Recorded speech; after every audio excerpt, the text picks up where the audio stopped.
Bonjour, aujourd'hui en cette première journée de l'automne, je vous parle de la grisaille hivernale. Vous avez probablement remarqué que les journées commencent déjà à raccourcir, il fait noir un petit peu plus tôt le soir, le matin. Quand on se lève aux alentours de 6 heures le matin, il commence à faire noir aussi. Habituellement, c'est vers la fin du mois d'août qu'on commence à constater qu'il y a une baisse d'énergie en lien avec la diminution de la luminosité.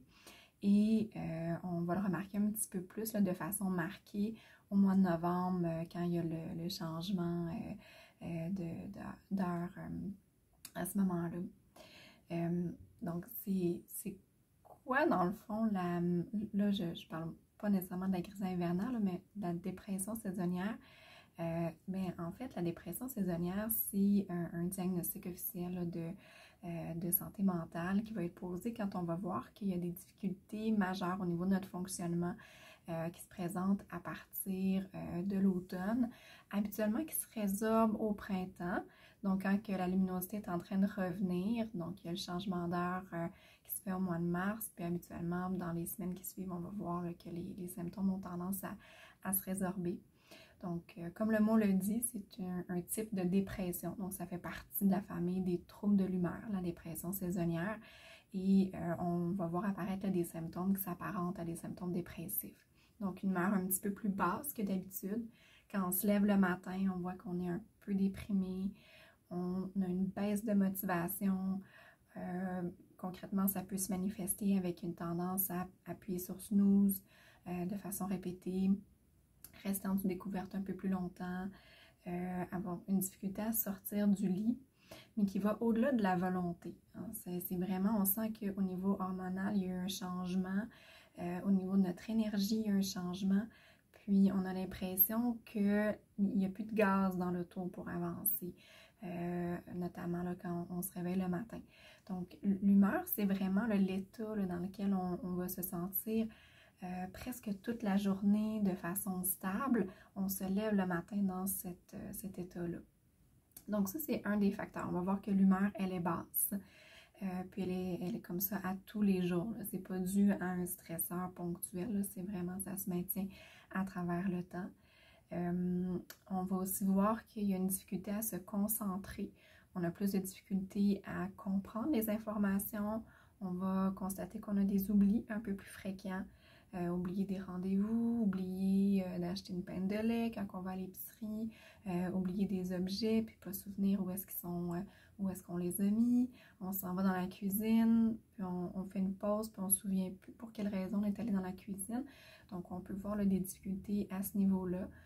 Au niveau de l'école ou au niveau du travail, les difficultés de concentration vont aussi se marquer par une plus grande durée de temps pour faire là, les mêmes actions qu'à l'habitude. Donc, si on a un examen puis on est en train d'étudier, ça va prendre un petit peu plus de temps pour absorber la matière. Ça va être plus difficile. L'attention va être un petit peu plus difficile à soutenir. Au travail, on peut voir qu'on a des difficultés à suivre dans une réunion où on pense avoir répondu à un courriel. Finalement, on n'a pas répondu au courriel. Des choses comme ça. On va observer aussi de pair avec la diminution de concentration qu'il peut y avoir une diminution du niveau de l'énergie aussi. Donc, on va se sentir un peu plus fatigué. Puis là, c'est l'espèce de spirale, de cercle vicieux où est-ce qu'on a un peu moins d'énergie. Donc, on va avoir tendance à aller vers des aliments un peu plus riches en gras, en sucre habituellement qui vont nous donner, en tous les cas, les aliments en sucre qui vont nous donner de l'énergie à court terme. On va avoir tendance aussi à avoir de la difficulté à faire l'exercice physique à ce moment-là. Donc, l'hygiène de vie qu'on appelle en général, là, bien manger, bien dormir, peut aussi être influencée par et faire de l'exercice, peut aussi être influencé par notre humeur et faire en sorte que ça vient maintenir notre niveau d'énergie qui est plus basse. Aussi, ce qu'on va voir, c'est qu'on peut ressentir là, au niveau physique des tensions musculaires un petit peu plus fortes que d'habitude. Quand on est déprimé, on a tendance à avoir une modification au niveau de notre posture. On est un petit peu plus recroquevillé vers l'avant. Donc, il peut y avoir des tensions qui s'inscrivent à ce niveau-là. Et aussi au niveau de nos pensées, on va voir bon, une modification dans le genre de choses qu'on va avoir tendance à se dire. On va facilement être un peu plus découragé, on peut avoir l'impression d'avoir moins d'espoir en un jour meilleur. On peut être un peu plus pessimiste, voir un petit peu plus le verre à moitié vide quand on est déprimé. Donc, il y a tous ces symptômes-là. Puis la différence entre la dépression saisonnière et, en fait, quelques-unes des différences là, entre la dépression saisonnière et la dépression majeure, c'est qu'on va vraiment remarquer que le principal déclencheur du changement d'humeur va être la luminosité, la diminution des journées. Il n'y aura pas vraiment d'autres éléments là, qui vont venir affecter l'humeur en tant que telle. Et bon, maintenant, bon, si je distingue la grisaille hivernale de la dépression saisonnière, ben, la grisaille hivernale, ça va être plus le sentiment qu'on a d'avoir une fatigue, d'avoir moins de motivation, d'être peut-être un petit peu plus facilement déconcentré, avoir une certaine perte d'espoir, être un petit peu plus maussade facilement, un petit peu plus négatif, mais que ça ne va pas venir affecter notre fonctionnement, qu'on va être capable de bien performer quand même, autant au travail, autant à l'école. On va être capable quand même de continuer à maintenir nos activités sociales, on va aller vers des gens, alors que habituellement quand on est en dépression, on a tendance à s'isoler, donc à se retirer un petit peu plus. Même si c'est difficile de se lever du lit, on va peut-être se nauser une fois, 2 fois, puis progressivement, on va parvenir à sortir du lit, puis à vaquer à nos occupations quand même. Donc, le niveau de fonctionnement va être beaucoup moins altéré, puis le niveau de détresse ne sera pas le même non plus. On ne va pas avoir l'impression qu'il y a eu une rupture dans la personne qu'on est, dans notre niveau de fonctionnement, puis qu'on a l'impression de ne plus se reconnaître. Là. Il n'y aura pas vraiment cette impression-là avec la grisaille hivernale. Là, on pourrait dire que ça va être plus un état de bof pendant la période de l'automne et de l'hiver. Maintenant, bon, des petites choses qui peuvent aider dans ces situations-là, ben, c'est sûr, encore une fois, c'est propre à chaque personne, les solutions qui peuvent aider.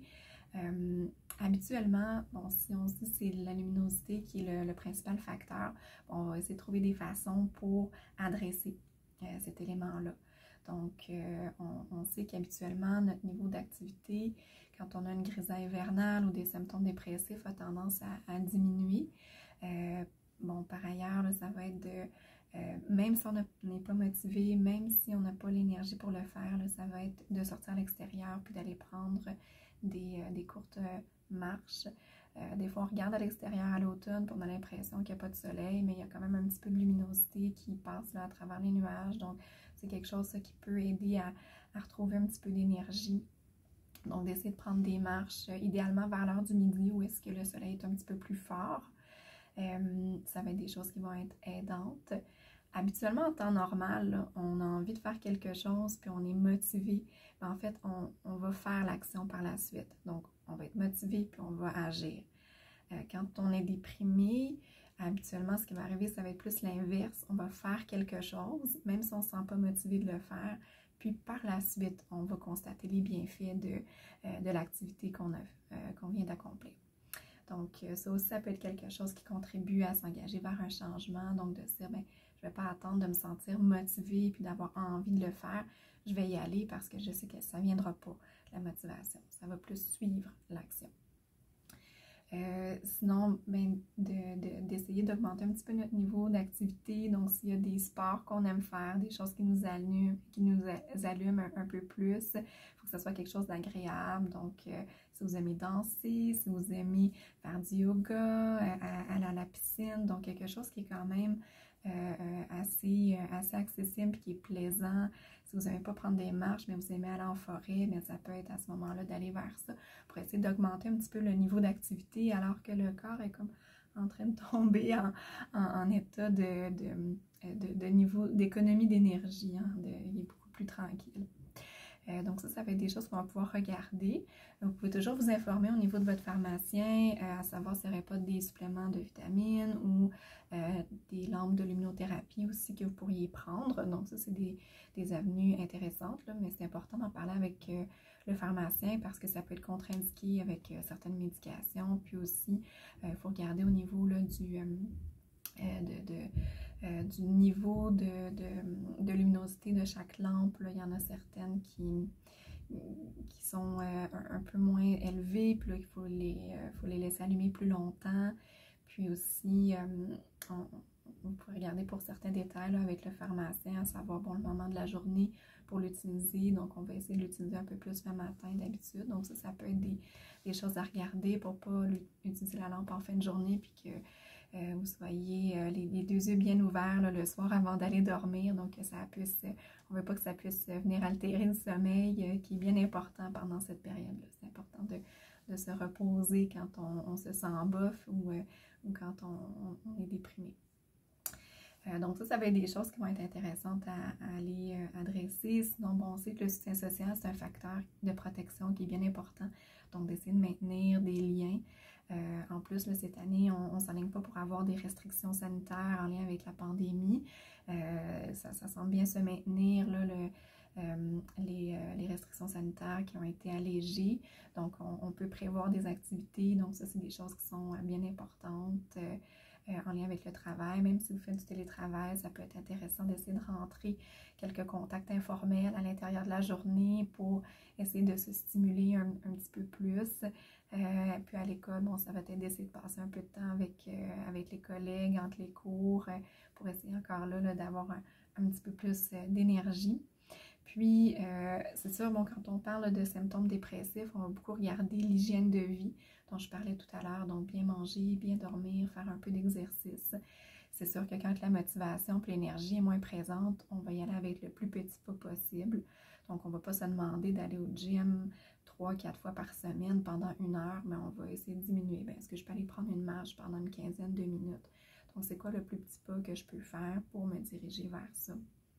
Quand je suis fatiguée, bien, je sais que j'ai tendance à aller plus vers du sucre. Mais qu'est-ce que je peux faire pour essayer de me donner un petit peu d'énergie, mais à travers d'autres types d'aliments? Donc, est-ce que je pourrais peut-être pas aller prendre un lunch à la cafétéria plutôt que de préparer mon lunch, mais que ça soit de la nourriture qui soit différente de celle d'un fast-food, donc qui soit peut-être un petit peu plus soutenante à ce moment-là, puis qui permet là, de prévenir des variations au niveau de notre niveau d'énergie. Donc ça, c'est des choses qu'on peut regarder comme ça pour améliorer l'humeur. C'est sûr qu'il y a, si vous remarquez qu'au niveau de vos pensées, il y a une rigidité qui semble s'installer avec le temps, c'est difficile de les remettre en question. Ils semblent paraître de plus en plus réels, ces pensées-là négatives. Ça peut être intéressant, là, effectivement, d'aller chercher de l'aide auprès d'un professionnel de la santé pour avoir un petit peu de stratégie pour éventuellement prendre du recul vis-à-vis de ces pensées-là, apprendre à les reconnaître, puis soit les remettre en question ou soit concentrer votre attention sur des éléments qui sont contradictoires avec ces pensées-là pour qu'elles puissent devenir là, de moins en moins stables à travers le temps. Donc, si je fais un petit résumé de ce que j'ai abordé aujourd'hui, donc la distinction entre la grisaille et puis entre la dépression saisonnière, bien, ça va être beaucoup le niveau d'intensité des symptômes. Donc, si ça vient poser des problèmes au niveau de notre fonctionnement, puis une détresse qui est significative. Aussi, le dénominateur commun, là, en fait, le déclencheur de la dépression saisonnière, ça va être beaucoup là, le changement de luminosité. Il ne va pas nécessairement avoir d'autres facteurs apparents.